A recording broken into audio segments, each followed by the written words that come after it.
Bienvenidos a La Pelota Manda.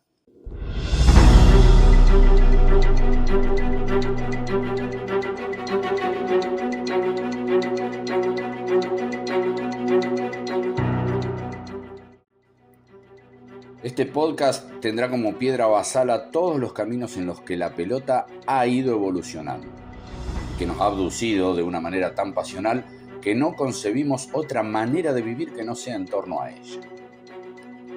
Trataremos de recorrer diferentes vías que puedan ayudarnos a encontrar análisis, reflexiones, historias, metodologías y tantas otras aristas que desprendan de esta preciada joya, la pelota. Hoy vamos a hablar de táctica en el fútbol, que es como, un lenguaje que no para de cambiar. Siempre evolucionando con ideas que hoy parecen brillantes y que mañana quizá no tanto y, obviamente, debates eternos. Esos momentos claves, esos partidos o esos cambios de regla que lo ponen todo patas para arriba. Entender esa historia, esa evolución, yo creo que nos da otra perspectiva para ver el fútbol de hoy. Y justo para meternos a fondo en esto, hoy nos vamos a apoyar mucho en el análisis de La pirámide invertida, de Jonathan Wilson. Un libro esencial para quien quiera entender de verdad cómo ha ido cambiando el pensamiento táctico. Es una referencia clave. Esa es la idea hoy, tratar un poco de trazar un mapa de esa evolución, ver los momentos claves, las filosofías que han chocado, las figuras importantes, los primeros esquemas o hasta la complejidad de los que vemos ahora. Así que allá vamos.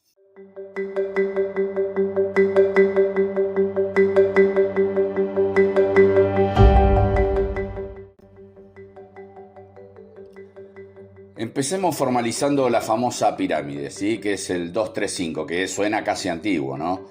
Bueno, es de finales del siglo XIX y fue como la primera formación que se usó de forma más o menos estándar. Ya ahí, miren qué curioso, había estilos distintos. En Escocia, por ejemplo, apostaban más por el pase, por combinar, más toque, mientras que en Inglaterra era más velocidad, juego directo, balón para adelante y a correr, obviamente. En esa pirámide había un jugador que era fundamental, el mediocentro, o el 5 como llamamos acá ahora. No era un defensor central, sino que era el eje. Defendía, pero también creaba, conectaba las líneas. Casi un todocampista de la época. Un rol muy completo, muy completo. Pero claro, el fútbol británico, aunque fue el pionero, pronto comenzó a recibir ideas de afuera. Y acá aparece un nombre importante, Jimmy Hogan. Un inglés que, curiosamente, tuvo más impacto fuera de Inglaterra. ¿Viste? De esas paradojas del fútbol. Llevó sus ideas sobre la técnica y la importancia de controlar el balón a Holanda y sobre todo a Austria. Y allí cambió las cosas. Por eso llegamos a la escuela danubiana. Eso es ya con Hugo Meisli, que era el seleccionador, el director técnico de la selección austríaca. Y con esa influencia de Hogan se empezó a valorar más la habilidad, la técnica, por encima de la fuerza bruta. Se dice que ese ambiente intelectual de debate, de pensar las cosas, de alguna manera se fue trasladando al fútbol. Entonces se buscaba jugar con inteligencia y no solamente con el físico. Tenía jugadores como Matías Sindelar, el Mozart del fútbol lo llamaban, un delantero elegantísimo, súper inteligente jugando. Era otro tipo de fútbol, más elaborado, casi artístico a veces.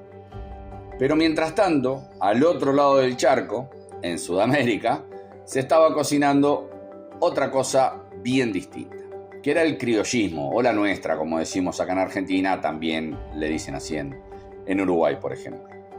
Un estilo que era pura celebración de la habilidad individual, la gambeta, el regate, el ingenio para sacarte al rival de encima, la picardía. Valorar la improvisación, porque ahí surgen jugadas como la chilena, la bicicleta. Bueno, todavía se discute quién lo inventó primero, ¿no? Pero más allá del origen, lo importante es ese énfasis en la creatividad y con eso, esa tensión tan sudamericana, ¿no? Entre jugar lindo para el público y jugar para ganar, que es un debate que, obviamente, hoy sigue vivo en todas partes. Idealismo contra pragmatismo. Y hablando de pragmatismo, nos tenemos que remontar a 1925, año clave. Se cambia la regla del fuera de juego, que antes, ¿sí?, necesitabas 3 jugadores rivales entre el atacante y el arco, y a partir de ahí solamente 2. Parece un detalle, pero no, porque lo cambió todo. Imagínate que las defensas de golpe se ven mucho más vulnerables, y ahí aparece la figura de Herbert Chapman en el Arsenal, ¿sí?, después de una derrota fuerte, que recibe una goleada grande y hablando con uno de sus jugadores, Charlie Buchan, Chapman dice hay que hacer algo y decide retrasar al mediocentro de forma permanente, y ahí aparece la WM, como se la llamaba, o el 3-2-3-2 para decirlo numéricamente, si lo miramos de esa manera. Entonces ese mediocentro se convierte en un tercer defensor puro, un stopper. Y bueno, por ende el Arsenal empieza a dominar. Se hace un equipo sólido, gana ligas, pero obviamente no sin críticas. Hubo gente como el periodista Willie Mussel que dijo que eso mataba el espectáculo, que hacía el juego más defensivo, más aburrido, que se cargaba la fluidez de antes, se cargaba como un muerto, por decirlo de alguna manera. Es curioso cómo cada innovación genera esa reacción, ¿no? El debate sobre si está pervirtiendo la esencia del juego. Y bueno, siempre pasó, pasa y va a seguir pasando. Mientras en Inglaterra se adaptaban con un polémico WM, sí, como esquema, en Italia, Vittorio Pozzo estaba creando su propio sistema y era el método italiano. ¿Cómo era? Bueno, era como un híbrido. A veces se describe como un 2-3-2-3, ¿sí?, una especie de MW, pero Pozzo buscaba el equilibrio, ¿sí? Era la organización táctica, sí, pero combinada con una preparación física brutal para la época. Más pragmático también. Entonces, le funcionó y de maravillas, tanto pragmatismo. Italia gana 2 mundiales seguidos. Italia en 1934, siendo local, y luego en Francia en 1938 con aquella famosa amenaza de Benito Mussolini a todo el plantel italiano diciéndole ganen o mueran. Pozzo entendió que necesitaba ser más fuerte atrás, pero sin desconectar del ataque, volviendo a lo táctico, ¿no? Su centro medio, que a menudo fue Luis Monti, que era un argentino nacionalizado, era clave. Defendía, pero también empezaba la jugada. Entonces esto era una solución diferente y quizás un poco más flexible. Mientras tanto, en España estaba la furia. La furia era el principio más de un concepto que de una realidad. Era más emocional que táctico. Era la garra, el coraje, el no rendirse nunca, el carácter, básicamente. Aunque luego hubo entrenadores como el inglés Fred Pensland, que estuvo en Athletic de Bilbao. Entonces intentó darle a esa energía un poco más de pausa, de técnica, de juego de pases para refinarla un poco. Llega la Segunda Guerra Mundial y ahí se para el fútbol en todo el planeta. Una parada terrible y la posguerra sí trae cambios tácticos brutales. Quizás lo más simbólico fue la derrota de Inglaterra contra Hungría en Wembley en 1953. Eso fue como un terremoto, un shock cultural y táctico para los ingleses. Fue tremendo.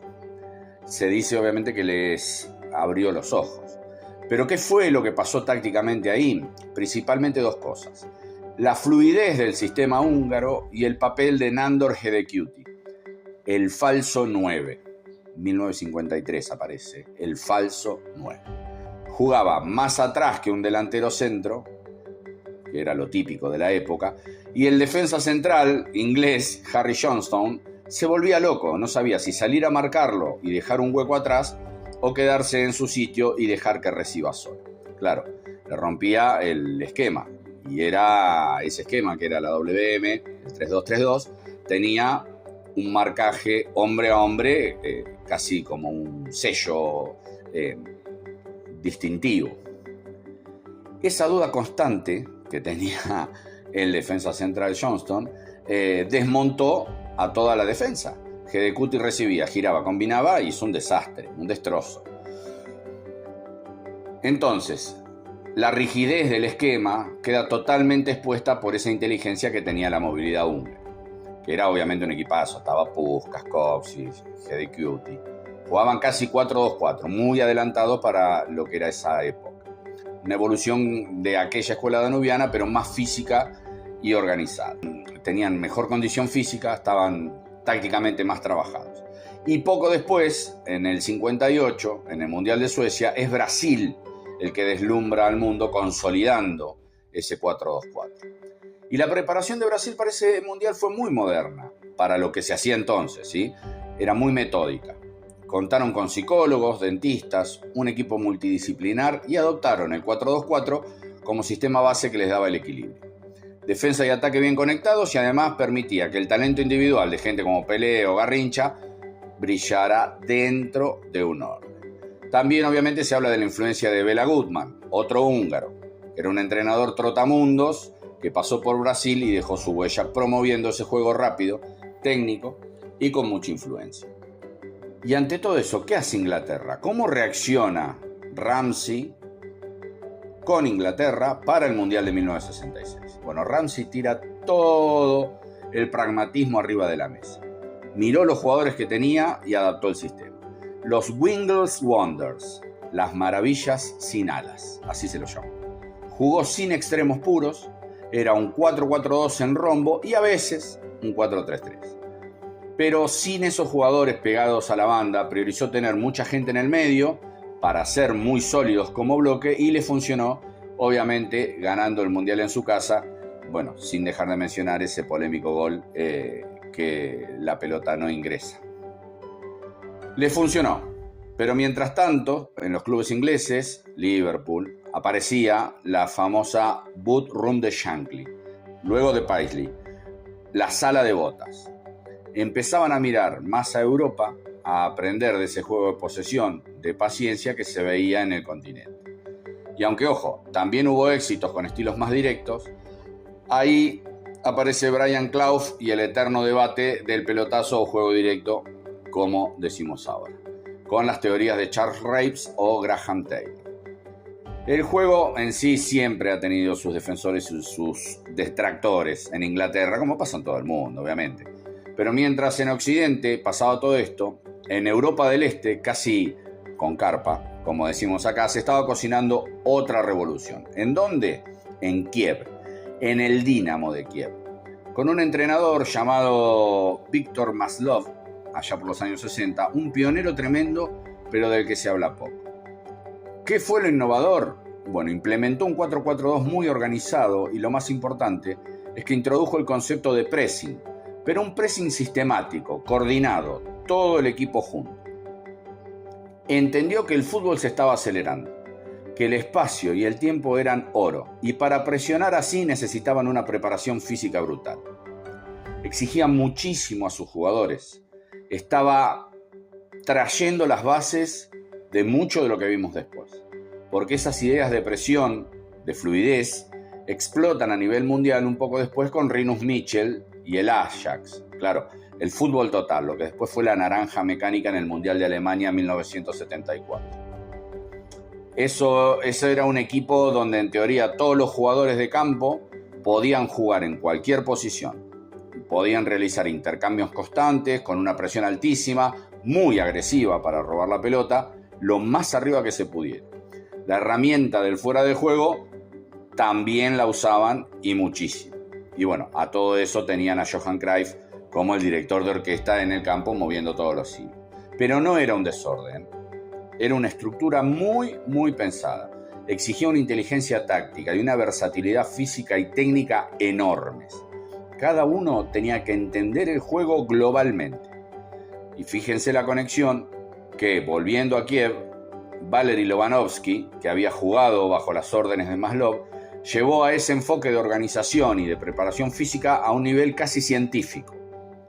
Empezó a usar datos, análisis para optimizar el rendimiento del equipo. Una locura para la época. Mientras los holandeses exploraban la fluidez, en Italia se perfeccionaba lo contrario. Casi el arte de defender, el catenaccio, el cerrojo. Aunque una de las raíces vienen del Verrú suizo de Karl Rappan, los que lo llevaron a la gloria fueron técnicos como Nereo Rocco en el Milan y sobre todo Helenio Herrera en el Inter, un gran Inter de los años 60. Ganaron 2 Copas de Europa seguidas con ese sistema, porque era muy bueno en el marcaje a hombre súper estricto. Defensa muy atrás, muy junta, con un líbero, que era la figura clave. El líbero, un jugador libre por detrás de toda la línea de la defensa, que era como un seguro de vida. Corregía errores, barría a espaldas de los demás defensores y a veces, si podía, iniciaba el contraataque rápido. Máxima seguridad atrás y a esperar la contra. Básicamente, eficacia pura. Pero claro, en esa misma época y quizás como reacción a todo esto, surge en Argentina lo que se llamó el antifútbol. Polémica palabra asociada a Estudiantes de La Plata, ¿no? Principalmente con Osvaldo Subeldía de entrenador, que fue una especie de respuesta a la decepción del Mundial de Argentina, donde Argentina participa en 1958 y fracasa, ¿no? La ingenuidad del estilo clásico de la nuestra. ¿Cómo era ese Estudiantes? Era un equipo tácticamente muy astuto, pero sobre todo físicamente durísimo, muy intenso, y que priorizaba ganar como fuera. Se les acusó mucho tiempo de usar tácticas al límite o pasándose del límite, juego sucio, pérdida de tiempo, etc. Eso creó una división tremenda en la Argentina, como si no pasara en otro lado, Una grieta filosófica que dura hasta hoy, la de Menotti, el defensor del fútbol lírico, ofensivo y estético, contra Bilardo, el heredero de Subeldía, el pragmatismo puro, el resultado por encima de todo. 2 maneras de entender el fútbol y la vida casi. Y esa dicotomía nos va llevando ya a una era más moderna, donde muchas de estas ideas empiezan a mezclarse, a evolucionar.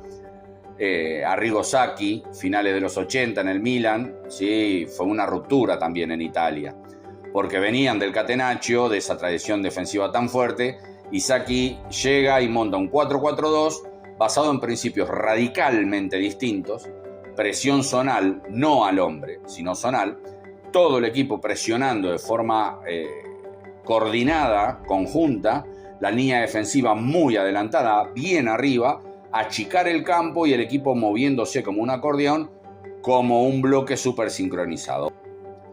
Era una influencia clarísima del fútbol total holandés, pero con esa disciplina táctica italiana. Y ese Milan dominó Europa, arrasó con un fútbol intenso, proactivo, muy diferente a lo que se veía en Italia. Y después de Arrigo Sacchi vinieron más cosas.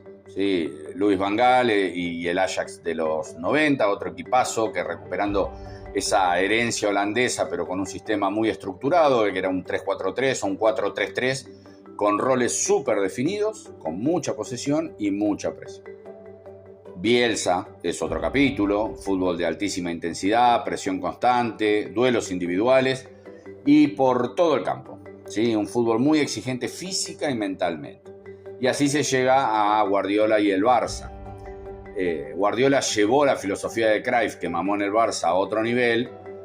La posesión ya no era solo para atacar, sino que era también para defenderse con la pelota. Tenerla para que no la tenga el rival.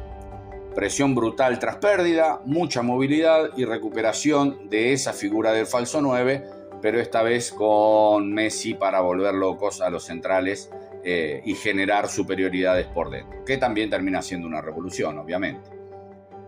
Bueno, todo este viaje nos trae al fútbol de hoy, donde vemos mucho 4-2-3-1, aunque ya muy flexible, sí, es como una base, pero luego cambia mucho. Vemos extremos que juegan por dentro a pierna cambiada, laterales que son casi delanteros, mediocentros que bajan a recibir entre centrales. Los roles son cada vez menos fijos y más híbridos. Se pide a los jugadores que sepan hacer cosas diferentes, muchas cosas diferentes.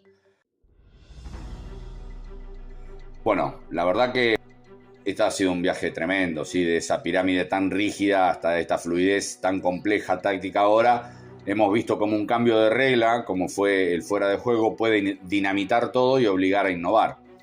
Como cada cultura futbolística ha aportado lo suyo, la técnica danubiana, la picardía sudamericana, la organización italiana, la intensidad holandesa, y como entrenadores con ideas claras, a veces geniales, han ido empujando los límites siempre con esa tensión. Ataque o defensa, sistema o individuo, ganar o jugar lindo. Bueno, una conversación, un debate táctico que la verdad no va a parar nunca. Y claro, después de todo este recorrido uno se pregunta, a ver, hoy el fútbol, que está tan globalizado, donde todo el mundo ve todo, analiza todo, los datos, el Big Data, la preparación física increíble, muy pareja la elite, ¿a dónde va todo esto? Esa es una gran pregunta, ¿no? ¿Tiende el fútbol a ser tácticamente más parecido en todas partes?